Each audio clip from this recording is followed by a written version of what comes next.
Hey, welcome back to another episode of the Hello Cannot podcast. My name is Kevin, and we're here to bring to you about random topics every week, hopefully. And thank you for joining and staying with us all this while. Appreciate it. So, for today, we'll be going back to our Adulting 101 series. And today, hopefully, if you've already seen the title for today's podcast, we'll be talking about tax. So tax is one of the inevitable and inescapable things in life that will happen for almost everyone, right? Not specific for students at least. So for anyone who is working and they have registered themselves as an employee under an official company, so everyone that falls under this category will be subjective to tax. Now today, before we kick off, hopefully everyone is safe and sound at home or at office, or hopefully even if you're traveling, hopefully you guys are still maintaining a safe distance between yourself and either the people around you or the car in front and back of you.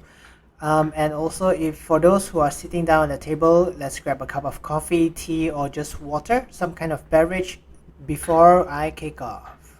All right, kick off. Beep. Okay, so what is tax, right? So, according to Britannica Online, tax is basically the imposition of compulsory levies on individuals or entities by governments. Taxes are levied in almost every country of the world, primarily to raise revenue for the government expenditures, although they serve other purposes as well. So that's very vague definition there. So in Hello Cannot podcast terms, or to make it easier for everyone to understand, tax is basically where we pay a substantial amount of money from our income to the government to get them to help us build better infrastructures, have a better governing standards, to take care of the people. So the crucial point here is to take care of the people and maybe, if possible, also to build on the economy, right? But how old is this concept of tax? In fact, just looking on Wikipedia, right, it seems to be a very old, very old concept since ancient Egypt. So apparently, this taxation concept was built around 3000 BC. So we're talking about 5,000 years before today. Okay, 5,000 years ago, the pharaoh came up with a very good concept to say, hey, you guys are under me, and in order for me to sustain everything that you have, please pay me a certain amount of money. I think that's pretty much greed on the pharaoh's part, but who knows, right? So tax probably started as early as the earliest big civilization, which is Egypt. And everyone is just basically a community, right? In this civilization, everyone has a mutual understanding, a group, a bond within everyone, within these four walls, right? For instance, so in order to maintain, the peace and harmony, to take care of its people, and also to build infrastructure, that's where tax comes in, and it's a concept that has been inherited throughout the years. So you see, 5,000 years later, we're still using the same concept. Only we have many more variations, many more types of taxes implied based on your location. Okay, so taxes is something that has existed since a very long time, and almost everyone contributes to it, right? But there's another bit which is a bit more contradictive, I would say, coming from Malaysia, is that we often question where does our tax money go to. So I think that's one of the main reasons why people are trying to avoid taxes in Malaysia. Well, I mean, there are multiple reasons, right? But I don't think you should if you're making a substantial amount of money, right? And also, we always hope that all of this money goes back to the right channel and to help the people around us who needs this money more, right? In fact, the roads that are built in front of your houses, these are all built upon tax money. So you can thank that. And for today's tax discussion, it's going to be very specific to Malaysia. So for any of our audiences that's listening from different places outside of Malaysia, apologies, but I do hope that some of the things that I'll be discussing here has some application to the same, to the taxes that you're facing in your own country. Okay, so now taxes, I'm going to specifically also mention that taxes that I'll be discussing is dedicated more for residents only, because for immigrants or for anyone with a working visa, the taxation percentage is going to be very different, as well as the deductions and tax reliefs. So residents only, and personally, I am more familiar with the employee tax, which is your BE form. So for anyone who is a sole proprietor, or for anyone who is from the Sendirian Berhad or Private Limited, I'll just briefly touch on a few topics, a few things there. But first and foremost, I think I would like to apologize for anyone, because by the time I'm releasing this episode, it will have already been in May. So for anyone who's planning to submit for the BE forms, I'm sorry this episode came a bit late. I hope you guys have already submitted, because that's how I spent the last 2-3 weeks of April trying to figure out what my tax should be like. And that's why this podcast took so long to be released, right, to be announced. So apologies there in advance. Please do submit your BE form as soon as possible. And for anyone who is working or who is a sole proprietor or Sendirian Berhad Private Limited, please do know that the submission is coming soon. Don't miss out on that. Alright youngsters, let's start off with how tax works. Now, to give it in a mathematical formula, tax basically is the total of income that you have minus whatever deductions, reliefs that you may have occurred throughout the financial year. In this case, in Malaysia, it's January to December every year.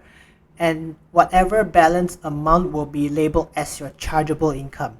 And based on your chargeable income, you will fall into multiple brackets in our taxation brackets, right? And these taxation brackets will differ every year. So you have to look out for that, each time upon submission. So for most of the people out there, there are many ways to get income. You may have your basic salary, you may have investments, rental, like from properties and stuff like that, or you may even have bonuses, right? So all of this income is actually subjective to tax, and sometimes when you do receive a salary of above a certain amount, you will directly be contributing tax, right? We call it the PCB, or the monthly tax deductions, that has to be paid from your employer directly to the tax company, right? Which in this case will be Hasil. So by adding all of your incomes, you basically have the first amount, right? Your amount A, which is everything that you've earned within January till December of every year. What's going to happen next is that you're going to take a look into the BE form, which is your tax form, and then you'll have multiple types of relief each year, right? So usually, basically, we will have a personal relief with up to 9,000 ringgit. So that's basically a one-off thing, where you can deduct against your personal relief. And then sometimes if you have parents and you're paying for some of their medical bills and checkups, there is also additional relief there. Sometimes it goes up to 3,000. And then what's next is that we will then have a lifestyle relief, right? Lifestyle relief is around 2,500. It can consist of basically your expenditures based on sports equipment, books, magazines, even if you're paying for your house internet Wi-Fi, stuff like that. And also recently we've also added the cost of maybe laptops, right, as well as handphones. So all of these expenditures that you have occurred during January till December, you can use that to deduct, not to say deduct, but you can use that to consume your tax relief. And the maximum amount that you can consume for tax relief here for personal lifestyle is 2,500 ringgit. Okay? And what you have next is that you'll have your life insurance and EPF relief. So for anyone who has submitted to life insurance, and they also have contributed to EPF, you're subjective to a deduction or tax relief of maximum 6,000. For anyone, this is something interesting. I only realized in the recent years is that for any insurance that you've submitted, right? Remember how let's say if you're taking the bare minimum insurance, you have your life and medical insurance. Please do note that the bare minimum of 300 ringgit every month, right, that you pay for the basic requirements, not the entire 300 amount. Let's say 3,600 a year is subjective to tax. you need to look back into your policy, your contract, and find out what is the life insurance amount there. It's definitely less than 3,600, right? And then you'll have your medical insurance, which you can claim as well in the tax bracket, which is up to 1,500. You need to play around with the values here, and to ensure that you maximize the life insurance and the medical insurance based on the policy that you have subscribed for from your insurance company. But I can assure you it's definitely not the full 3,600 ringgit amount. So do take a look into that. It's not a fixed amount, and sometimes this can be a cause of concern if the tax company does come up to you and say, hey, we noticed that you've been claiming wrongly. So that's something to look out for. And for any parents who have kids, right, who have children in general, they're able to get ordinary child relief for their kids. So the more kids you have, the more child relief you will get. And you will also get a further deduction if, let's say, if you're a male and you have divorced your wife and you have to pay alimony to your wife every month, right? So that is also deductible. I'm sorry if you've divorced before, but please do take note that for males, basically this is additional tax relief for you, but for females that have been divorced, this goes back into your income. On top of that, for anyone who is still happily in marriage, right, who is still married, you have the option of either combining your tax payments, or I mean not tax payments, your tax incomes, or you can split them into two, right? I do see there are several benefits of this, because sometimes if the husband is the main provider for the family and the wife is a housewife, right, and there's no income, they would be paying a significantly lower tax bracket if they were to divide the amount, right? Because if you're submitting for both husband and wife, whatever total income will be divided by 2. So based on the division, you probably pay a much lower tax rate as compared to having that one husband's full income being taxable amount, right? So you have to play around with the values to say which one I will benefit more, and this is only this is only applicable for husband and wives, right? People who are officially married. I'm sorry for people who are still single. This is something that you may not be able to enjoy. Yeah, so that's pretty much it for the employees tax. And maybe I'll just touch a bit in terms of the sole proprietor as well as the Sendirian Berhad Private Limited taxes. So how they manage the taxes in terms of sole proprietor as well as a private limited company is that there are a lot of additional things that you can play with. Things that maybe if you're going out for a meal, you can claim that as under working hours you're spending to talk with the client, or if you're trying to host an annual meeting, right, annual dinner, stuff like that. So there are more venues where you can reduce the amount of chargeable income and also pay lower taxes. But you must be smart enough to not include every single dinner meals. Like if you're working 365 days a year, right, you cannot put 365 days worth of dinner receipts that can be claimed. So you have to play around and maybe select the ones with the higher values to be added into your deductions, and then maybe you'll benefit from there. And also looking into assets, right? Assets may not be something that you can directly you shouldn't deduct the entire amount right off the bat. So let's say if you're buying a car, right, and this is under the company's name, you should not be directly deducing the amount of the car, because maybe the car has a usage lifespan of 5 years. You can actually weigh down the percentage every year to say, let's say if you buy 100,000 ringgit car, the first year maybe you only deduct $30,000, right? And then the second year you deduct 20,000, the third year deduct another 20,000, stuff like that. You can keep deducting over the years, and by playing it this way, there are more things that you can deduct and to lower your tax bracket and chargeable incomes. So this is going to be very beneficial in the long run. So that's as much information I can share. If you guys are interested, please do let me know. I do have a contact which is very familiar in terms of how to manage taxes, not only for single individuals who are employees, but also for anyone who is part of a sole proprietor, or in Sendirian Berhad administration, right? There are a lot of ways that this person, my contact, is able to share with. I'm not able to get him on the podcast, but hopefully, if you guys are interested, I can share his details, and then maybe you can reach out to him to have that personal contact or communication. So after sharing all of the tax information, right, the next thing we need to understand is tax can also be used to stimulate the economy, right?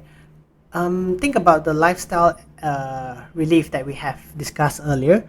So in terms of lifestyle, right, sometimes they can include certain things that are in a way healthier, it encourages healthier lifestyle.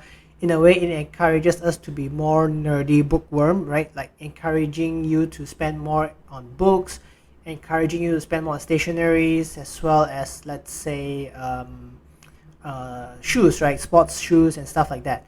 So that's one of the ways that the government can stimulate the economy and say, let's promote a healthier lifestyle, right? And in this scenario, every year this tax relief may change, right, accordingly. And for this year, in the year of 2021, when you're paying tax for the year of financial year 2020, there is an additional 2,500 bracket that is available if you spend on any laptops or handphones, right? And I think one of the main reasons why they have this additional bracket, additional 2,500 ringgit tax relief, is because since the COVID impact, a lot of families are not able to send their kids to school, right? Be it primary school, secondary school, or even college, university. So when you have no place to go, where do you go for classes? You cannot just halt a student's progress for an entire year, right? So classes will still resume, but in terms of how it's going to be operated, it's going to be done on Zoom, right? Via online, via Skype, stuff like that. And imagine how taxing it must be for, let's say, a family which has 4 kids. 4 kids go to school, right? But imagine now we no longer have a place and school to go to. These 4 kids are, they're from different classes, different grades, different standards, right? So when they go for classes, they cannot share, let's say, the same Zoom classes. They will each need their own technological device, be it a laptop, be it a phone, to join their respective Zoom classes, to join and listen in and to study, right? So imagine from before, if these 4 kids never had a laptop, never had a handphone, suddenly now you need 4 devices on the top of your head, right? And you need to spend the amount of money for these 4 devices so that your kids can comfortably go to class in via Zoom and to learn and study and pick up things, right? So I think it's a very good thing from the government to have this additional 2,500 ringgit tax relief. I have been hearing some people complaining because I think it's good that we have this tax relief, but sometimes this additional tax relief is not announced to us until it's too late. And I think this is one of the main problems that we have in Malaysia, at least.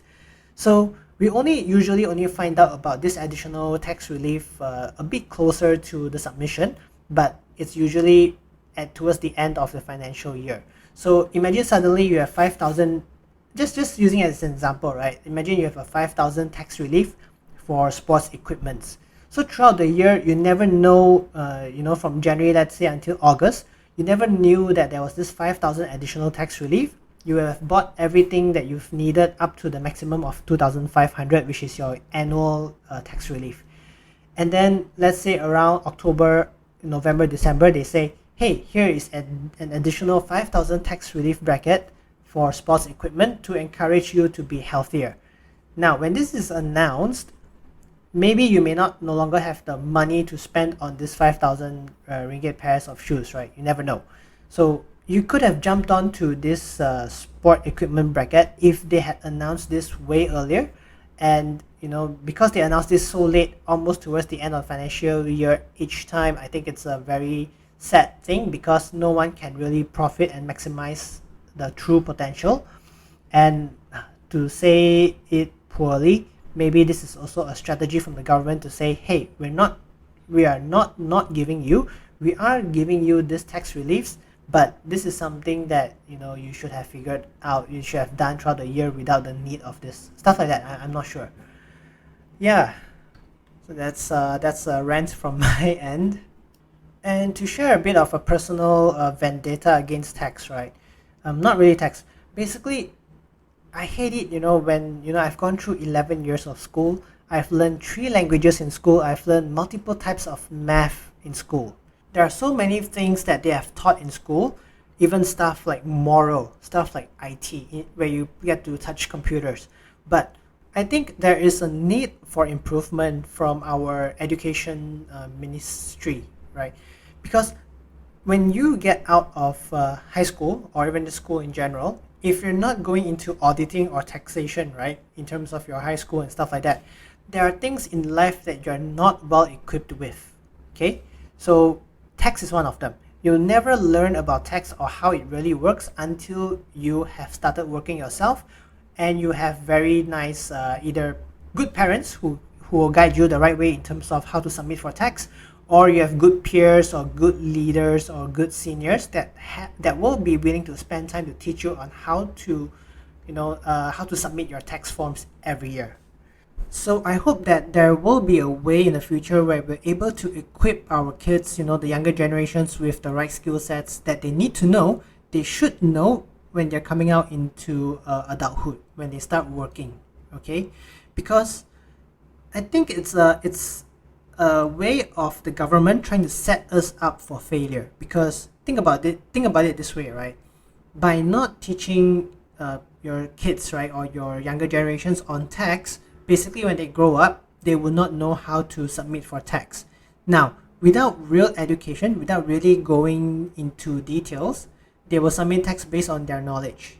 And whenever there is like a ransack from the government side, right? Oh, for everyone's information, you need to keep your tax records for up to 7 years, because that's how far they will go to for checking your details and records. So they'll dig up 7 years worth of history from your end, and if they find any errors, just a gentle reminder that you were not taught on how to submit for tax. If you ever fail any of your years in tax, right, they are going to penalize you. They're going to charge you some specific amount. They might even lock you up in jail depending on how much you owe them, right? And this is just how the government sets us up for failure, to say, hey, we're not going to teach you what tax or how tax works. You need to learn it for yourself. But when you do have a chargeable income, and when we tax you and we find out you messed up, we're going to put you in jail. That's like, okay, I know no, it is a fair comparison. Imagine God, okay, your so-called God, be it Jesus, Yahweh, Buddha, or whoever. These religious people, they always pride themselves of the concept of free will, right? This is whatever their God has given them. I'm going to put you on earth. I'm going to give you free will to do either good things or fuck up, right? But if you fuck up, I'm going to punish you, right? But it's not my fault, because I give you the choice to do bad things, but you chose to do a bad thing. But me giving you the choice is not my fault. So that's the exact same identical situation here. The government says that I'm going to give you the free will to submit taxes on your own. I'm not going to teach you. But if you fuck up, I'll be right here waiting for you. Okay, that's a reference to a song. Thank you, thank you, thank you. So tax is no joke. Do treat it seriously. Make sure you do spend some time every year, maybe not towards the end of the submission deadlines. Try to spend maybe a month or two before. Just work out whatever draft that you have, calculate the amount that you'll be paying, because sometimes, but even after calculating the amount that you need to pay, right, you may not have the sufficient funds to pay for it. So sometimes you go for installments and stuff like that, but make sure that you do pay and ensure that you're not caught with your pants down. And I'm going to wrap up the episode here. Before I go, I hope everyone is still safe and sound. The number of infected COVID cases is still on the rise in Malaysia. It's not as bad as in India, right, where they're getting 300,000 infected cases each day. But please do still take care. We don't want to see anyone around us, especially the ones we love, falling ill, and worst case scenario, dying from it. So please maintain your distance. And before I go, right, I just also want to share this interesting quote that I found on Reddit or some time ago, right? And I think it really highlights the situation of taxes overall in every single country.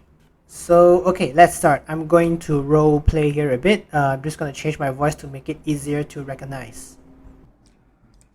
You owe us money. It's called taxes. But how much do I owe? You have to figure that out. I just pay what I want? Oh no. We know exactly how much you owe, but you have to guess that number too. But what if I get it wrong? You can go to prison. Yep, and that basically highlights what happens if you do fuck up even though the government exactly knows how much you should be paying. Okay, everyone, if you do enjoy my Adulting 101 series episode, please like, share, and subscribe. And of course, please do join us and listen to us for our next upcoming episode. And stay safe, take care.